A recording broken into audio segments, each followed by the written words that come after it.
ओम नमो भगवते वासुदेवाय। ओम नमो भगवते वासुदेवाय। ओम नमो भगवते वासुदेवाय। ज्ञानतिमिरन्धस्य ज्ञानाञ्जनशलाकया चक्षुरुन्मिलितं येन तस्मै श्रीगुरवे नमः। श्रीचैतन्यमनोभीष्टं स्थापितं येन भूतले स्वयं रूपा कदा मह्यं ददाति स्वपदान्तिकम्। वन्देऽहं श्रीगुरो श्रीयुतापदकमलं श्रीगुरून् वैष्णवांश्च श्रीरूपं सग्राजतं सहगना रघुनाथान्वितं तं सजीवं साद्वैतं सवधूतं परिजनसहितं कृष्ण चैतन्य देवं श्रीराधा कृष्ण पदान् सहगना ललिता श्री विशाखान्वितं हे कृष्णा करुणा सिंधो दीनबंधु जगत्पते गोपेशा गोपिका कांत राधा कांत नमोस्तुते तप्त कंचन गौरांगी राधे वृंदावनेश्वरी ऋषभानुसुते देवी प्रणमामि हरिप्रिये। वंशकल्पतरुभ्यश्च कृपा सिन्धुभ्येव च पतितानां पावनेभ्यो वैष्णवेभ्यो नमो नमः। जय श्री कृष्ण चैतन्य प्रभु नित्यानंद श्री अद्वैत गदाधर शिवाचली गौर भक्तवृंद। हरे कृष्णा कृष्णा कृष्णा हरे हरे हरे राम स्वीयं व्याख्यामृतं कर्तुम् अवतीर्णोऽसि मे गृहे चिकीर्षुर् भगवान् ज्ञानं भक्तानां वर्धनः। तो ये श्लोक का उच्चारण कर्दमा मुनि कर रहे हैं। आपने पिछले अध्यायों में पढ़ा है कि किस प्रकार कर्दमा मुनि ने बहुत गहरी तपस्या की थी। और कर्दमा मुनि कोई साधारण गृहस्थ पुरुष नहीं थे, उनके पास योगिक सिद्धियाँ थी। उन्होंने अपना विस्तार किया था। कितने रूपों में? 9 रूपों में अपना विस्तार किया था। जो योगिक, जिनके पास योगिक सिद्धियाँ हैं, वो ज़्यादा से ज़्यादा अपना विस्तार करें तो 9 रूपों में कर सकते हैं। पर परम भगवान जब विस्तार करते हैं वो हजारों रूपों में कर सकते हैं। जैसे जब भगवान द्वारका में थे तो उन्होंने अपना विस्तार किया था और एक साथ 16,108 महलों में निवास कर रहे थे। तो कर्दमा मुनि ने तपस्या का पालन किया था और भगवान प्रसन्न होकर उनके और देवहूति के घर में प्रकट हुए। किस रूप में? भगवान कपिलदेव के रूप में। यहाँ कहा जा रहा है कर्दमा मुनि जी के द्वारा, सदा अपने भक्तों का मान धारण करने वाले मेरे भगवान, आप अपने वचनों को पूरा करते तथा वास्तविक ज्ञान का प्रसार करने के लिए मेरे घर में अवतरित हुए हो। तो भगवान अपने भक्तों के घर में अवतरित होते हैं। भगवान जब प्रकट होते हैं पृथ्वी में, वो प्रकट होते हैं अपनी इच्छा के अनुसार और अपने ही भक्तों को माता पिता के रूप में स्वीकार करते हैं। जैसे कि वासुदेव और देवकी, इन्होंने 10,000 देवताओं के वर्षों के लिए, एक दो नहीं, देवताओं का वर्ष कैसे गिना जाता है? हमारे भौतिक जगत के 6 महीना उनके 12 घंटे के बराबर है। अंदाजा लगाओ, 6 महीना कितने घंटे? 12। हमारा 1 साल उनके 24 घंटे के बराबर है। तो 10,000 कितने, वो भौतिक वर्ष कितने बने? मैं कैलकुलेट करना पड़ेगा।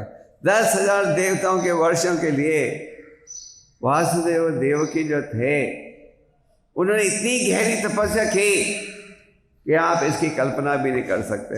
उदाहरण के लिए, दिन रात उनका चिंतन था कब भगवान प्रकट होंगे हमारे घर में। और क्या खा रहे थे वो? आप लोग तो दिन में 3 दफ़ा खाते हो ना। कल चर्चा हुई थी 3 बार की। और वासुदेव देवकी खा रहे थे कि वो हवा और जो सूखे पत्ते वृक्षों से गिरते हैं उसे केवल उठाकर खा रहे थे, बस। कितनी देर के लिए? 10,000 देवताओं के सालों के लिए। भगवान ऋषभदेव ने महाराज नाभि और मेरु देवी को माता पिता के रूप में स्वीकार किया। महाराज नाभि राजा होते हुए भी ऊंचे कोटि के भक्त थे। वो और मेरु देवी तपस्या का पालन कर रही थी और उनकी इच्छा थी कि भगवान जैसे एक पुत्र प्राप्त हो। भगवान ने कहा कि मेरे जैसा पुत्र होना तो असंभव है, मैं ही तुम्हारा पुत्र बन जाता हूँ। पर भगवान क्यों प्रकट हुए उनके घराने में? क्योंकि वो भी बड़ी गहरी तपस्या का पालन कर रहे थे। तो इसी प्रकार यहाँ आप देख रहे हो कि भगवान प्रकट हुए कदामा मुनि और देवहूति के घर में। देवहूति के घर, जब भगवान देवहूति के घर में थे, ब्रह्मा जी ने ये उन्हें सूचित कर दिया था कि भगवान आपके घर में अभी प्रकट हो चुके हैं। और माता को पता था क्योंकि घर में कौन है? पर भगवान ही प्रकट होने वाले हैं। इतिहास में 2 कपिलदेव अवतार हुए हैं। इसीलिए ब्रह्मा जी ने कहा है इस अध्याय में ही कि कपिलदेव देवहूति का पुत्र। आज जब प्रभुपाद जी पृथ्वी पर थे तो 1976 में शायद क्रॉस मैदान में एक बहुत बड़ा पंडाल हुआ था। तो वहाँ प्रभुपाद जी ने प्रवचन दिया था, 1 हफ्ते के लिए एक प्रवचन दिया था कपिलदेव जी की शिक्षा के ऊपर।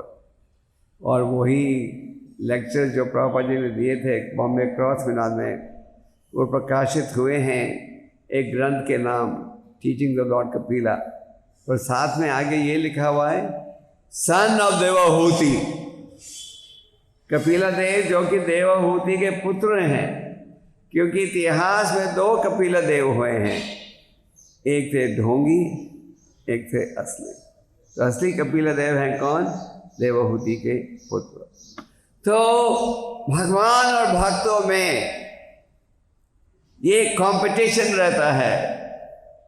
क्या भक्त चाहते हैं भगवान का गुणगान करें, भगवान चाहते हैं भक्तों की प्रशंसा करें। और कई बार भगवान को वेश बदल कर आना पड़ता है भक्तों की सेवा के लिए। जैसे कि महादेवेंद्र पुरी जो कि ईश्वर पुरी के गुरु थे, वो बड़े ऊंचे कोटि के भक्त थे। कभी किसी से कुछ मांगते नहीं थे, मिल जाए कुछ तो स्वीकार कर लेते थे, कुछ प्रसाद भी नहीं मिला तो भूखे रहते थे। आपका भी यही स्वभाव है? हाँ, मिल जाए तो खा लेते हो, नहीं मिला तो भूखे रहकर सेवा करते हो। सच वाले नहीं हमें तो नहीं मिले प्रसाद हम स्ट्राइक में चले जाते हैं। परमात्मापुरी कभी किसी से कुछ मांगते नहीं थे। तो एक दिन उन्होंने गोवर्धन की परिक्रमा की थी और गोवर्धन परिक्रमा समाप्त करके गोविंद कुंड में एक वृक्ष के नीचे विश्राम कर रहे थे और वहाँ उन्हें भूख लगी हुई थी, पर वो कभी किसी से मांगते नहीं थे। तो भगवान ने एक सुंदर ग्वाले का रूप ग्रहण करके एक मटके में दूध लेकर आए। भगवान ने कहा माधवेंद्रपुरी से, हे संत महात्मा, मुझे लगता है कि तुम थके हुए हो, तो मैं तुम्हारे दूध लाया हूँ, तुम्हें दूध पियो। और मैं लौटता हूँ गायों से दूध निकाल कर ये लोटा वापस लेने के लिए। माधवेंद्रपुरी ने पूछा, आपको कैसे पता था कि मैं भूखा हूँ? तो भगवान ने कहा कि औरतें जो जा रही थी कुएं से पानी लेने के लिए, वो आपके चेहरे को देखकर समझ गई कि आप शायद भूखे हो, और मेरे गांव में किसी को व्रत रखने की इजाज़त नहीं। मैं व्रत गांव में आपको प्रसाद ग्रहण नहीं करना पड़ेगा। तो भगवान ये दूध का लोटा छोड़कर चल पड़े वहाँ से। उसी रात को माधवेंद्रपुरी को एक सपना आया और इस सपने में वही ग्वाला जिसने उन्हें दूध पहुँचाया था, सपने में आकर कहने लगा, माधवेंद्रपुरी, मुझे गर्मी लग रही है, मुझे मुसलमानों के अत्याचार से बचाने के लिए पुजारियों ने मेरे विग्रह को खोद कर नीचे इस स्थान में दबा दिया है, तो वहाँ जाकर कल सुबह उस स्थान को खोद कर मुझे वहाँ से निकालो और मेरी स्थापना करो। जब माधवेंद्रपुरी ने यह सपना देखा और इस सपने में पता लगा कि वो ग्वाला जिसने उन्हें दूध पहुँचाया था वो स्वयं भगवान थे, वो शर्मिंदा हो गए। शर्मिंदा हो गए कि मैंने भगवान से सेवा ली है। कई बार हम भक्त जुड़ते हैं भगवान की सेवा में, हम ये उम्मीद रखते हैं हम सेवा में जुड़े हैं, अब भगवान हमारी सेवा करेंगे, जो भी हमारी इच्छा है पूरी हो जाएगी। हमें यहाँ हाथ लगाएंगे, बिजनेस में सोना बन जाएगा, जो चाहिए, पत्नी चाहिए, विदेश की यात्रा चाहिए, जो चाहिए भगवान जरूर इच्छा पूरी करेंगे। पर भक्त का ये विचार रहता है कि मैं भगवान की सेवा करूं, ये नहीं कि भगवान हमारी सेवा करे। रघुनाथ दास गोस्वामी एक करोड़पति पिता के इकलौते पुत्र थे। उन्होंने हर प्रकार का भौतिक सुख त्यागा भगवान की सेवा में जुड़ने के लिए। और रघुनाथ दास गोस्वामी राधा कुंड में गर्मी के समय जाप करते थे। 24 घंटे में 1.5 घंटा दिन में केवल वो सोते थे। दिन में 1000 से ज़्यादा दंडवत करते थे लोगों को, और खाने के लिए थोड़ी सी छाछ पीते थे, बस आधा प्याला छाछ, और कुछ नहीं। तो रघुनाथ दास गोस्वामी राधाकुंड में, अभी आप राधाकुंड में जाओ तो आप अनेक संत महात्माओं की भजन कुटीर देखते हो, पर उस समय कोई भजन कुटीर का स्थान नहीं था। तो रघुनाथ दास गोस्वामी वहाँ जप करते थे। और एक दिन इतनी गर्मी थी कि राधा रानी जी आई पीछे से, अपने साड़ी के डबोटे को के ऊपर छाता के रूप में रखा रघुनाथ के सिर पर, कि रघुनाथ को गर्मी नहीं लगे। तो जैसे आप बहुत गर्मी होता आप टोपी पहनते हो, छाता खोलते हो, तो राधा रानी पीछे खड़े हो गई, अपने दुपट्टे को छाता के रूप में उनके सिर पर रखा। सनातन गोस्वामी वहाँ से गुजर रहे थे, और जब सनातन गोस्वामी ने देखा तो उन्होंने फिर डांटा रूपा गोस्वामी को, रघुनाथ को। क्यों डांटा? कि तुमने राधा रानी से सेवा ली, तुम्हें लाज नहीं? राधा रानी से सेवा ली, हमारा कर्तव्य है उनकी सेवा करना, उनसे सेवा लेना नहीं। तो इसके बाद फिर रघुनाथ जी ने एक भजन कुटीर बनाई और उनकी भजन कुटीर राधा कुंड की पहली भजन कुटीर थी। तो यहाँ कदामा मुनि जी कह रहे हैं, आप सदा अपने भक्तों का जो आदर है आप बढ़ा रहे हो, आप अपने भक्तों का मानव धर्म सदा करते रहते हो। भगवान की इच्छा रहती है कि भक्तों का गुणगान प्रशंसा करें और भक्त की इच्छा रहती है भगवान का गुणगान करें। कई बार लोग कहते हैं या कभी कभी, हम तो सीधा भगवान के भक्त हैं, हमें कोई गुरु नहीं चाहिए, हमें कोई भक्त नहीं चाहिए, बीच में हमें कुछ नहीं। भगवान क्या कहते हैं, जो कहे मेरा भक्त और मेरा भक्त नहीं, जो मेरे भक्त का भक्त है, दास न दास दास दास दास, वो है मेरा भक्त। अब भगवान आगे कदामा मुनि जी कह रहे हैं कि आप प्रकट हुए हो अपने वचन का पालन करने के लिए और असली वास्तविक ज्ञान का प्रसार करने के लिए। तो वास्तविक ज्ञान जो है वो हमें परम भगवान के द्वारा प्राप्त होता है। भगवान गीता के 4 अध्याय में क्या कह रहे हैं, यदा यदा हि धर्म से ज्ञानिर्भवति भारत अभ्युत्थम धर्म से ददात्मनम सृजाम्यहम्। मैं अलग अलग समय में अपने आप को क्या करता हूँ, प्रकट करता हूँ, और प्रकट करता हूँ अपनी इच्छा के अनुसार।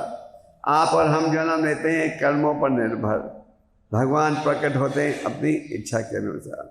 और किस लिए, परितनाय साधु नाम विनश्यत दुष्कृता धर्म संस्थापनार्थाय संभवामि युगे। भगवान प्रकट होते हैं किस लिए, धर्म के नियमों की स्थापना के लिए।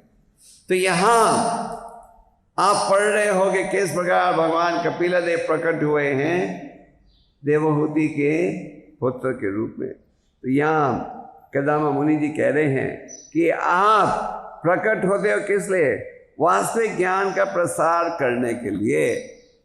जो असली ज्ञान है, वास्तविक ज्ञान, 2 प्रकार के ज्ञान है, एक है वास्तविक ज्ञान, दूसरा है रिलेटिव ज्ञान। रिलेटिव ज्ञान में हिंदी में क्या होता है, रिलेटिव ट्रूथ। तो जो रिलेटिव ट्रूथ है, आज है कल बदल सकता है। आज सरकार एक नियम बनाती है, कल दूसरी सरकार गद्दी में बैठती है, वो नियम बदल देती है। आज एक विज्ञानी कहता है ऐसे होना चाहिए, दूसरा विज्ञानी इसका विरोध करता है। पर जो वास्तविक ज्ञान है वो कभी नहीं बदलता। जैसे हम सनातन धर्म का पालन करते हैं जो कि अनादिकाल से चलते आ रहा है। भगवान ने गीता का संदेश देते हुए कहा कि मैंने ज्ञान सबसे पहले दिया था किसे, सूर्य के देवता विवासवान को, जिससे ज्ञान पहुंचा कहाँ, मनु मानवता के पिता, और फिर इक्ष्वाकु को त्रेतयुग के आरंभ में। तो अर्जुन ने पूछा कि मैं कैसे स्वीकार करूं कि आपने ज्ञान दिया था सूर्य के देवता को जबकि वो आपसे पहले प्रकट हो चुके हैं। भगवान ने उत्तर में कहा, बहुत बहुत बार तुमने और मैंने जन्म लिया है, मैं अपने सब जन्मों का स्मरण कर सकता हूँ और तुम नहीं। और मैं ज्ञान तुम्हें क्यों दे रहा हूँ, क्योंकि तुम मेरे प्रिय भक्त और मित्र हो, इसलिए तुम इस ज्ञान के दिव्य रहस्य को समझ पाओगे। तो इससे स्पष्ट ये स्थापित होता है कि अगर आप इस दिव्य ज्ञान के रहस्य को समझना चाहते हो तो भक्त द्वारा इस ज्ञान को हमें स्वीकार करना चाहिए। तो जो वास्तविक ज्ञान है इसका प्रसार होता है परम भगवान के द्वारा, और भगवान के अवतारों का वर्णन हमें कहाँ प्राप्त होता है, शास्त्र में। 6 प्रकार के अवतार होते हैं भगवान के, पुरुषावतार, लीलावतार, कन्वंतर अवतार, गुणावतार, मनवंतर अवतार, युगावतार, तो शक्तवेश अवतार। भगवान के अवतारों के अलग अलग विभाग हैं। जिनका वर्णन हमें शास्त्र में प्राप्त होता है। तो जब भगवान ने प्रवेश किया था देवहूति के घर में, ब्रह्मा जी ने सूचना दे दी थी कि आपके घर में कौन है? स्वयं भगवान है। और भगवान भक्तों के पुत्र भी बन जाते हैं, जिसके द्वारा भक्तों को मौका मिलता है उनकी सेवा में जुड़ने के लिए। और भगवान सदा अपने भक्तों का जो आदर है उसे बढ़ाना चाहते हैं। अब आगे जाकर प्रभुपाद जी इस श्लोक के तात्पर्य में संख्या फिलॉसफी का वर्णन करते हैं। और इस समय आप 24वें अध्याय को पढ़ रहे हो, पर 25वें अध्याय से कपिल देव जी शिक्षा देना आरंभ करते हैं इस सिद्धांत के विषय में।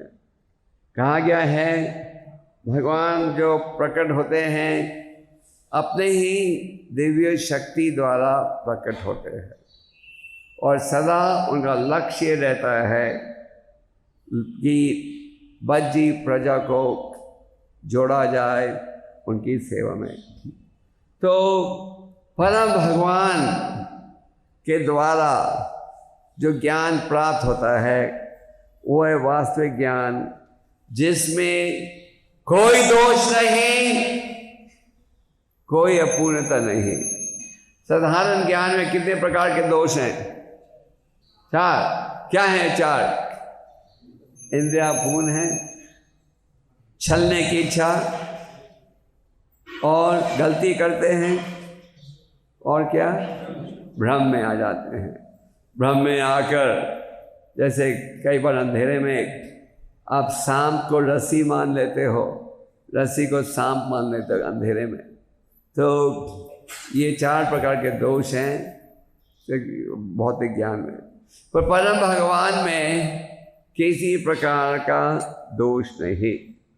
तो परम भगवान प्रकट होते ही इच्छा के अनुसार, और देवहूति ने परम भगवान से विनती की थी कि आप कृपा करके हमें शिक्षा दीजिए।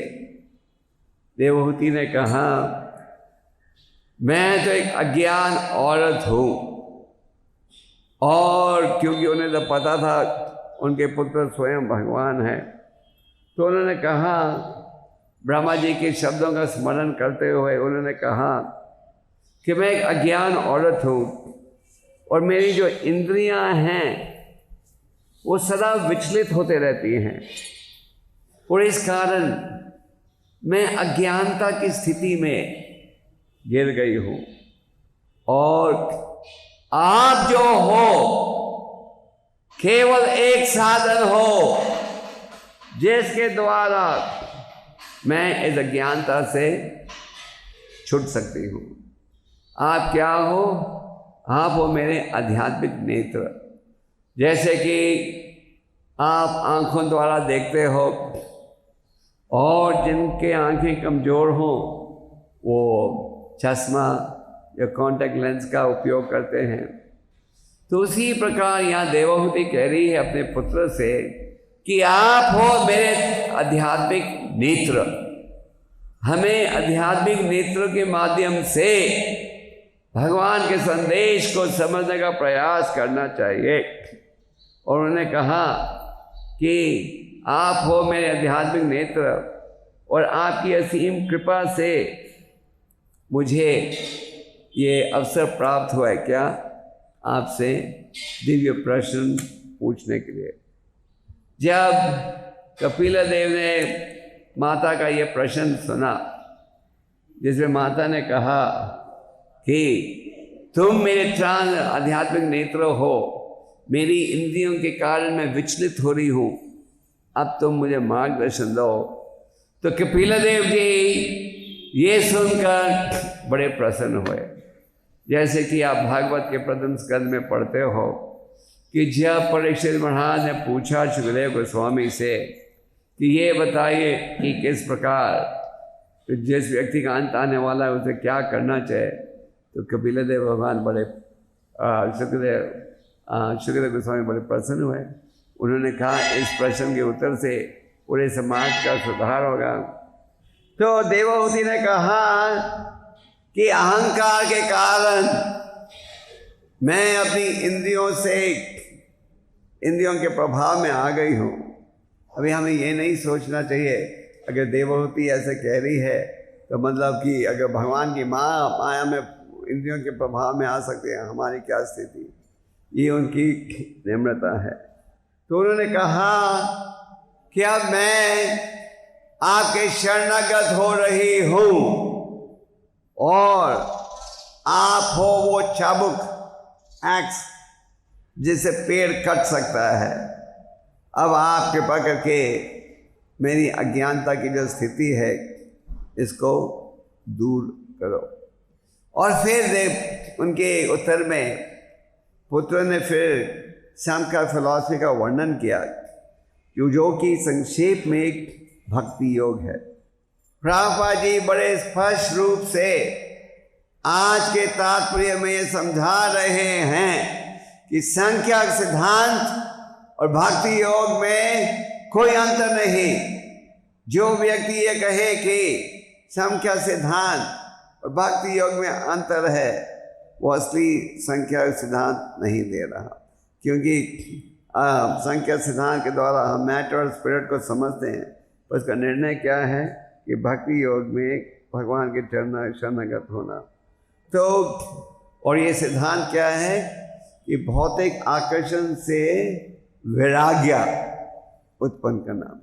वैराग्य और ज्ञान। ज्ञान का अर्थ है दिव्य ज्ञान, जो हम गुरु परंपरा द्वारा स्वीकार करते हैं। और जब आध्यात्मिक ज्ञान हो तो ही वैराग्य की संभावना है। अगर हम आध्यात्मिक ज्ञान को अनुकूल नहीं करें तो फिर वैराग्य का उत्पन्न होना संभव है। इसलिए कपिलदेव भगवान ने भी इसी विषय का वर्णन किया है। तो भगवान ने कपिलदेव ने कहा कि मैं आपको वो सांख्य सिद्धांत दे रहा हूँ जो कि एक बहुत प्राचीन सिद्धांत है। प्राचीन, ये सांख्य सिद्धांत जो है ये बहुत ही प्राचीन सिद्धांत है। और भगवान कपिलदेव ने कहा कि हमें संतों के प्रति आकर्षित होना चाहिए। अगर हम संतों के प्रति आकर्षित होंगे, उनका मतलब है संतों के संदेश के प्रति आकर्षित होना चाहिए। प्रभुपाद जी ने कहा संत को पहचानते हो उनके संदेश के द्वारा। तो भगवान कपिलदेव ने कहा कि संतों के प्रति आकर्षित होना चाहिए, इसके द्वारा भौतिक आकर्षण घटेगा। जैसे कि हमने उदाहरण के लिए इंद्रियों का उपयोग करना है। अगर हम इंद्रियों का सदुपयोग नहीं करेंगे तो ज़बरदस्ती दुरुपयोग होगा। अगर हम इंद्रियों का वश में लाना चाहते हैं तो उसका अर्थ है कि हम इंद्रियों का उपयोग करें भागवत सेवा में, भगवान की सेवा में। तो भगवान कपिलदेव ने सांख्य फिलॉसफी का वर्णन करते कहा कि संतों के प्रति आकर्षित होना चाहिए। और आगे उन्होंने खुद यही कहा कि संतों के क्या लक्षण होते हैं। और संतों का लक्षण करते हुए उन्होंने कहा तितिक्षवा करुणिका सूर्दा सर्वा, आगे क्या क्या धैर्यम अजतव शतव संता साधु साधु भूषण। ये एक बड़ा प्रसिद्ध श्लोक है। आप में से कितने भक्तों ने ये श्लोक कंठस्थ किया हुआ है? सच बताइए। बस एक ही, बस ये श्लोक तो आप सबको कंठस्थ करना चाहिए। तो क्या कह रहे हैं? तितिक्षवा करुणिका सूर्दा सर्वदहीनम अजत सदव संत साधु साधु भूषण। इसमें भक्तों के गुणों का वर्णन किया जा रहा है। तो सबसे पहले क्या है? तितिक्षवा। तितिक्षवा का क्या अर्थ है? क्या अर्थ है? सहनशील होना। तो साधु को सहनशील होना चाहिए। साधु का अपमान होता है, साधु को कई बार लोग पत्थर भी मारते हैं। जब नित्यानंदा हरिदास प्रचार कर रहे थे, लोग उन्हें पत्थर मार रहे थे, जगाई मदाई ने पत्थर भी फेंके थे। तो साधु को हर प्रकार की समस्या, अपमान इत्यादि सहने के लिए तैयार होना चाहिए। चैतन्य महाप्रभु जी ने भी कहा है इस विषय पर कि अगर आप निरंतर हरि नाम का उच्चारण करना चाहते हो तो क्या चीज क्या हो सकता है? तिनादपि सुरीखेना करोड़पि शशना अमानी न मना लेना कीर्तन आदि सदा हरि। अगर आप सदा कृष्णा का कीर्तन करना चाहते हो तो हमें सहनशील होना चाहिए। तो हमें सहनशील होना चाहिए। उदाहरण के लिए प्रचार के दौरान कई बार प्रचार करना पड़ता है अधिक सर्दी में। जैसे कि आप भक्तों ने मैराथन किया था दिसंबर में, अभी जाओगे ग्रंथों के वितरण के लिए। पर विदेशों में, खासकर रूस जैसे देश में, लोगों ने मैराथन किया था जब -30-35 डिग्री था। मतलब कि इतनी सर्दी थी कि आप बाहर 1 मिनट खड़ा होना भी, इतनी सर्दी थी। और उस स्थिति में भक्तों ने अपने पीठ में किताबों को उठाकर आगे उठाकर मैराथन किया। तो भक्त में ये सहनशीलता की शक्ति आनी चाहिए। हमें थोड़ी गर्मी आती है भारत में तो हम सोचते हैं चलो पहाड़ों की ओर जाएंगे बुक डिस्ट्रीब्यूशन करने। हालांकि हमें पता है वहाँ ज़्यादा बुक डिस्ट्रीब्यूशन होगा नहीं, पर हमें ज़्यादा ठंडी हवा चाहिए। तो चाहे गर्मी हो सर्दी हो, हमें सहना चाहिए इस स्थिति को, अगर हम भगवान की सेवा में जुड़ना चाहते हैं। करुणिका, करुणिका का अर्थ है दया की भावना। अनेक प्रकार की दया है। जैसे आप इधर से चर्च गेट जाओ तो रास्ते में कई भिखारी मिलते हैं, है ना, और कई लोग दान देते हैं सोचते हुए कि हाँ गरीब है बेचारा दे दो कुछ। कैसे वो दान खर्च होता है उसका कुछ अंदाजा ही नहीं। कुछ चाहे कोई बीड़ी पिए, उससे खरीदे, शराब पिए। तो भक्त जो है ये जानता है कि सबसे ऊंचे कोटि का दान क्या है? भगवान का दिव्य ज्ञान का दान। इसलिए हम प्रचार के कार्य में जुड़ते हैं। क्या कारण है कि प्रभुपाद जी ने इस विषय पर बल दिया ग्रंथों के वितरण के ऊपर? क्या कारण है कि पूरी संस्था में हम सोचते हैं ग्रंथ का वितरण हमारा सबसे महत्वपूर्ण सेवा है? क्यों? क्योंकि ये एक माध्यम है जिसके द्वारा आप लोगों पर दया की भावना प्रकट कर सकते हो। भक्त जो है वो है परा दुखा दुखी, मतलब कि दूसरों को दुखी देखकर वो भी दुखी हो जाता है।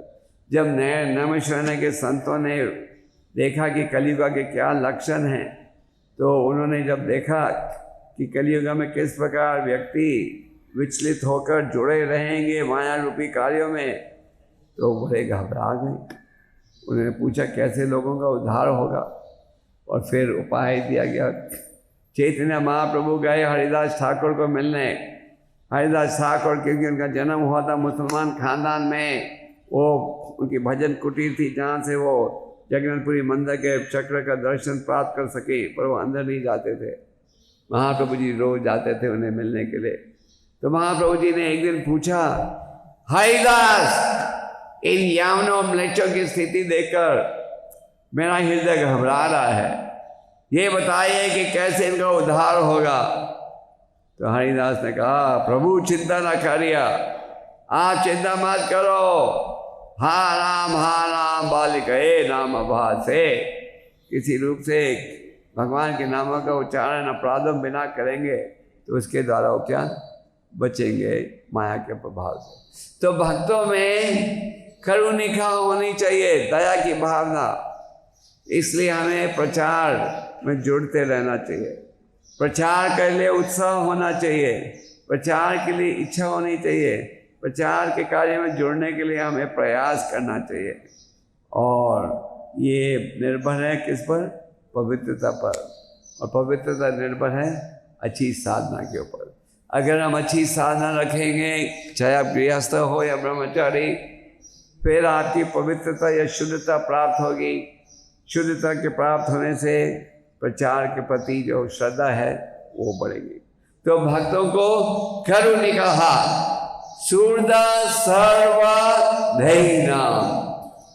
इसका अर्थ है जो वैष्णव भक्त है वो अपने आप को पूरे समाज का मित्र मानता है।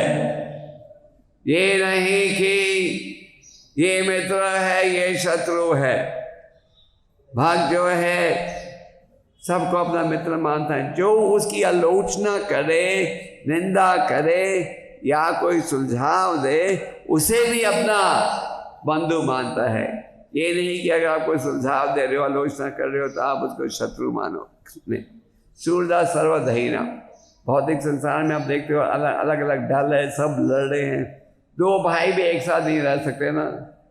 एक खानदान है जिसमें हजारों करोड़ हैं, दो भाई भी सोचें ये हजारों करोड़ बहुत कम है हमारे लिए, तो झगड़ा कर रहे हैं।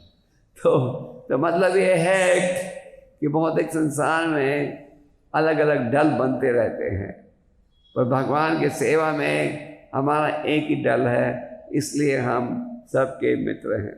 अजता शत्रु संत अजता, सबके प्रति मित्रता के भाव से व्यवहार होना चाहिए।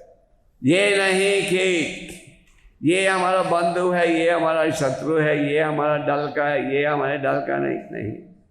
हमें सबके प्रति मित्रता की भावना होनी चाहिए। और शत्रुवा शांता, तो शांति कैसे प्राप्त होगी? शांत मन रहेगा जब आपके मन में एकमात्र भाव रहेगा, वो है क्या? भगवान की सेवा। आज अगर शांति हम महसूस करते हैं तो उसका मूल कारण यह है कि मन में संघर्ष रहता है भौतिक इच्छाओं और आध्यात्मिक लक्षणों का। कई बार मन कहता है नहीं हमें भौतिकता में रुचि लेनी चाहिए। कई बार बुद्धि का उपयोग करके हम कहते हैं नहीं, भौतिक आकर्षण से हमें बचना है। तो हमें प्रयास करते रहना चाहिए। तो कहा शत्रव संता, और साधव साधु भूषणा। साधव मतलब शास्त्रों के आधार पर। जैसे यहाँ आपको भगवान कपिल देव की शिक्षा प्राप्त हो रही है, जो कि भागवतम के 3 स्कंद में प्राप्त होगी। तो हमें शास्त्र पर आधारित चलना है। जैसे कि यहाँ देवहूति कह रही आप मेरे आध्यात्मिक नेत्र हो, शास्त्र चक्षुष। तो हाँ, ये शास्त्र जो हैं हमारे आध्यात्मिक नेत्र हैं, उनके द्वारा हमें आध्यात्मिक परिवर्तन करने का प्रयास करना चाहिए। तो संक्षेप में हमने उन गुणों का वर्णन किया जिनका वर्णन कपिलदेव भगवान कर रहे हैं, और हम सब भक्तों को प्रयास करना चाहिए कि इन लक्षणों का प्रभाव हमारे आचरण में भी जुड़े, जिसके द्वारा हम भगवान के शरणगत हो सकें।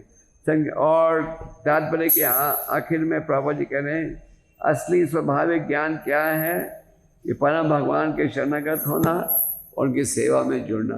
तो चाहे आप संख्या सिद्धांत पढ़ रहे हो या कोई और सिद्धांत, इसका मूल भाव क्या है?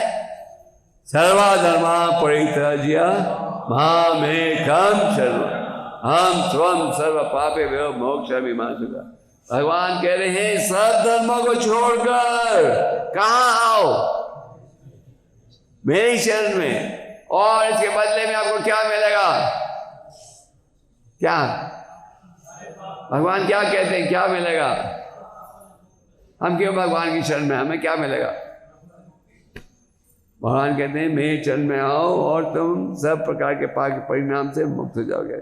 जैसे भगवत गीता में भगवान कहते हैं मेरा चिंतन करो, मेरा भक्त मानो, मेरी पूजा करो, मेरी उपासना करो, मुझे नमस्कार करो, और अगर ये सब करोगे तो बिना शंका के कहाँ आओगे? मेरे धाम आओगे। तो बिना शंका के हमें भक्ति योग में जुड़ना है। भक्ति योग और सांख्य योग में कोई अंतर नहीं। संत के योगा का निर्णय भी है क्या? परम भगवान के शरणगत होना।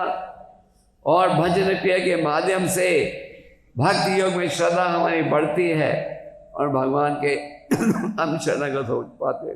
तो चाहे आप गृहस्थ हो या वानप्रस्थ या ब्रह्मचारी या सन्यासी, हम सबका मूल उद्देश्य ये है कि हम परम भगवान के शरणागत हों और जिसके द्वारा हम ऐसी सुख शांति प्राप्त कर सकें। हरे Krishna.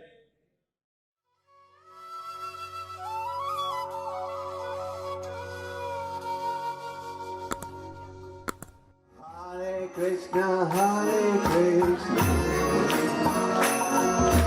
Krishna Krishna, Hare Hare.